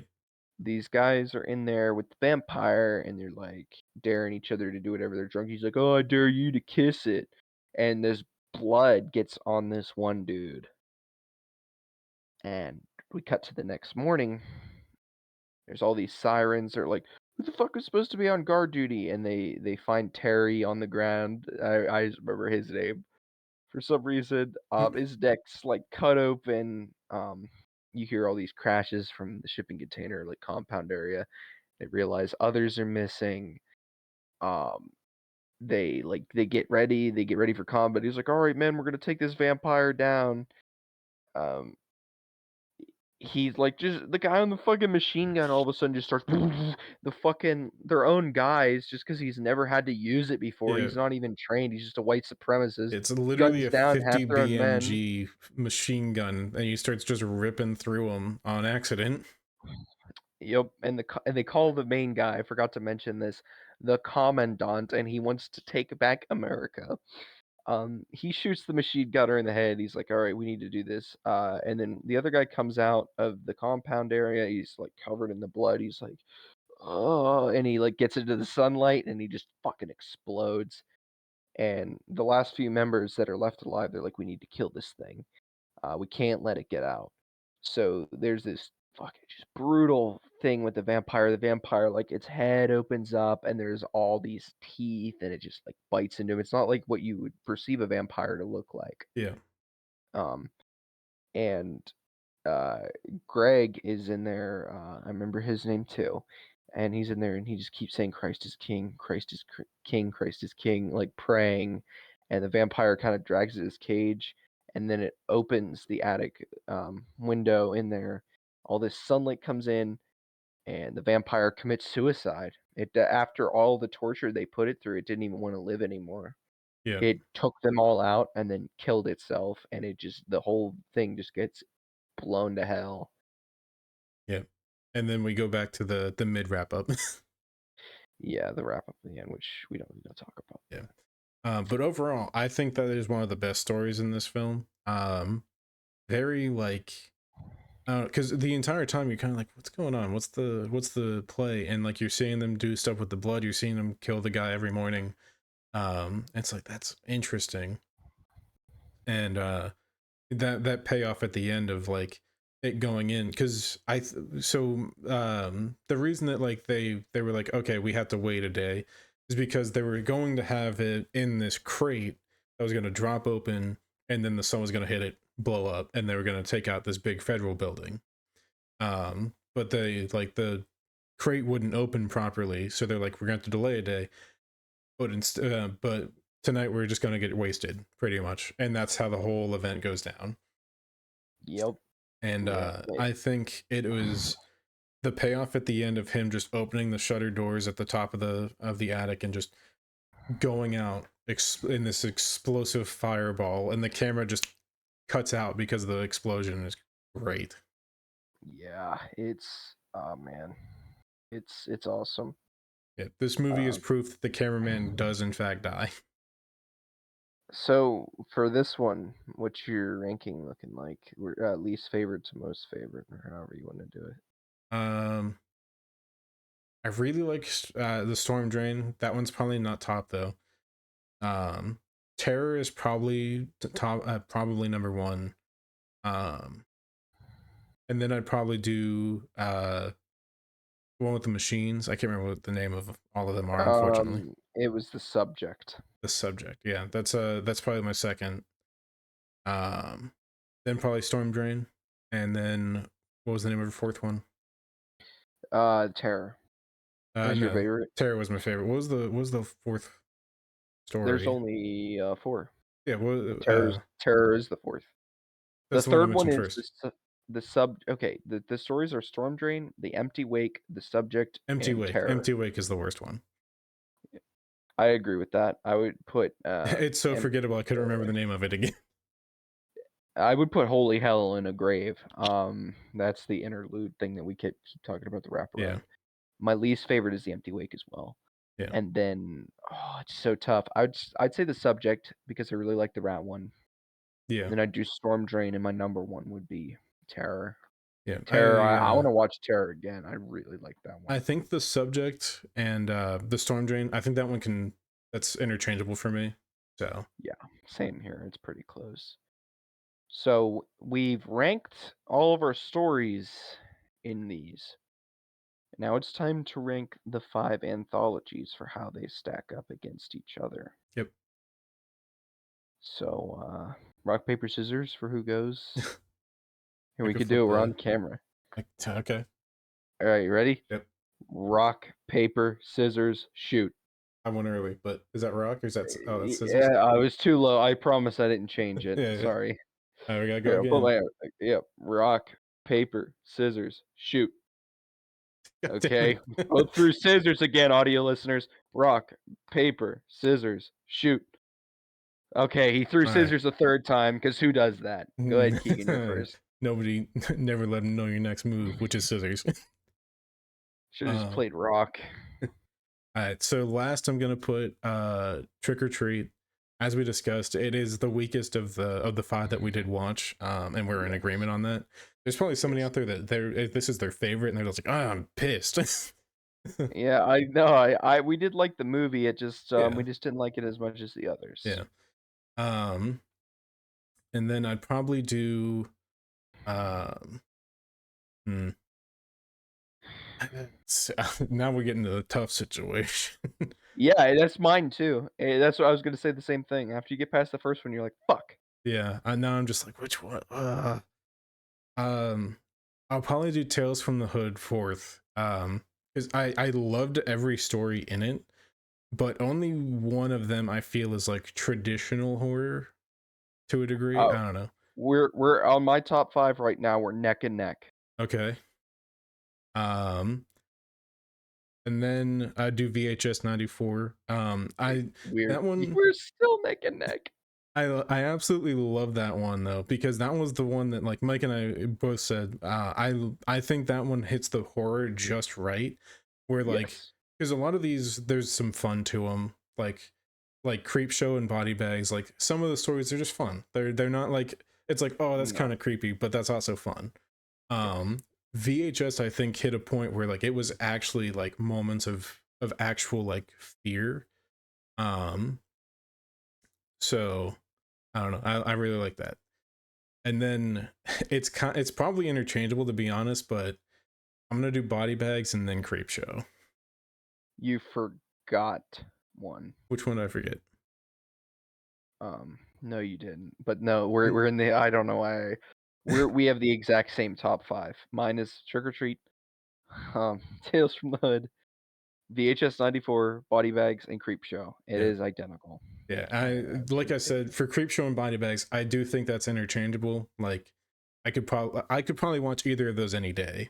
So For me, I like Creep Show more, but I'm a big Stephen King guy. Um, and it just hits all the right notes for me throughout the entire film. yeah, out of the two out of the two films, I think Creep Show has the weakest story with Father's Day. So Yeah, that's true. But Creepshow also has 4 more that are really yeah, good. yeah. Um, so yeah, that is the end of our first Halloween episode. I hope you guys really like horror and Halloween episodes because we're kind of doing this the entire month of We're October. doing a few more of these. It's gonna be different. Yeah, We're not yeah, not just exclusively limiting it to anthologies, but now I kind of want to do one on just the VHS series. we're That movie also was really good. we're also looking to do one on slashers. Yes, there will be a slasher episode. Halloween 3 will show up at some point, I promise all of you. Yep. Um, We're gonna have to write a way to get that, but yeah, Halloween 3 will be there. It will be there or be square 100%. Um, so yeah, I guess that's the end of our episode 8 of Mixed Media. Thank you guys so much for being here with us, and especially our audio listeners, and not just especially audio listeners, but you guys are very appreciated. I know you don't get to watch us live. You listen to us on the way to work and things like that. And I just wanted to let you know we do deeply appreciate you. And we do see you guys, and you guys are great. YouTube viewers the same way, Twitch VOD users as well. What else do we post this thing to? X videos, something like that. I think Um, I'm almost verified on Pornhub. We'll be on there soon. yeah, we'll be on there soon. We're approaching that deadline. My OnlyFans is coming out pretty soon as well. Um, you know, um, Sam says in the comments, "This is such a fun place to start. Anthologies are a great place to begin with. Thank you guys." Yeah, of course. Yeah, we love anthologies here, Yeah, I think especially me. Anthologies was a great place to start, truthfully, because like we start out and it's like, we can just do these short stories and they're all really fun. And then like we can go into our more traditional horror here later in the month as we get closer and closer to Halloween. Hold on, I'm doing math. What? Hold on, I'm at 16. Wait, what was the last one? Oh, that's like we covered 20 stories, pretty Yeah. much. It averages out at like 20 stories, which is awesome. We covered a lot. And Keegan, you correct me if I'm wrong, but you've seen none of these before this, correct? Um, yeah. And I have seen all of them except for no, there were two I haven't seen because I haven't seen Trick or Treat or VHS 94. Yeah. I lied. There were two that I hadn't seen. So it was cool to kind of get to discover these movies and get to talk about them so soon after a first viewing. And for the three that I did watch, it was very nice to get a refresh on them. Creepshow and Body Bags, that was like a fourth, fifth time, but Tales from the Hood, that was my second time. It was very nice to Yeah. And revisit after this podcast. overall, I think the best movie that we covered was Banshees of Inisherin. Banshees of Inisherin. Where's the Banshees video? Where's Banshees? We need Banshees of Inisherin, best movie of 2022. Um, but yeah, I horror movies. October is my favorite month, so I can't wait to do more of these episodes for you guys. Some of them may run a little bit longer, like this one, which Yep. is fine. I Sorry for the think delays as well. we're just under passing up our 2 hour longest mark. episode. Oh, are we? How long did you say we are from passing it? Like 10 minutes, 12 minutes, somewhere around You want to talk about the crate again? there. No, I'm kidding. Uh, but seriously though, thank you guys so much for watching. I'm really excited to see what the rest of this year brings for us, and what the rest of October brings for us for these horror episodes as well. Yep. It's this one was really fun to do. Especially because like I feel like we could just go on this one because there's so much to cover, so many stories, so many different like creative minds and decisions being made as well, especially with Stephen King. It just Yes. being in there. Overall, very fun. Um, Need a channel point redemption that is a podcast episode suggestion. That's actually not a bad idea. I like that. Oh, you have to We add do, that later. do it for like 8 or 9K. 8 or 9K, fair enough. Our schedule's pretty tight. Yeah, we do have a bit of a schedule. If you do redeem something, it'll probably go into our end of next year because currently we are slated for the end of the year. Yeah, we've got ideas. Surprising coming from us, but we do have ideas. Yeah, uh, I mean, what can I say? They took my brain out with the bone with the head saw. Oh yeah, headsaw. All right, that or Toast will be playing my horse trainer or something. Oh God. All right. Well, I hope everybody has a great night. I hope you all have a very, very spooky Halloween. Yep. We will see you in the next horror themed episode of the Mixed Media Podcast. Yes, Thank we you will. guys. And one small moment just to mention: join the Discord. That's the big one. Join the Discord. Yeah, join the Discord. Come hang out with us. Talk to us about the podcast. Exactly. All right. That's all. That's everything from us for right now. You'll see us doing some more horror stuff. We do have another Attack on Titan episode planned in the near future. We're kind of trying to time it a little bit with the release of the final episode coming up. Yes. Yes. But that's all from us. Again, appreciate you guys being here. Audio only listeners, appreciate you. YouTube listeners, appreciate you. Live viewers and VOD viewers, you're all hugely appreciated. We love you, and you all have a fantastic night. Take care. Take care, everybody.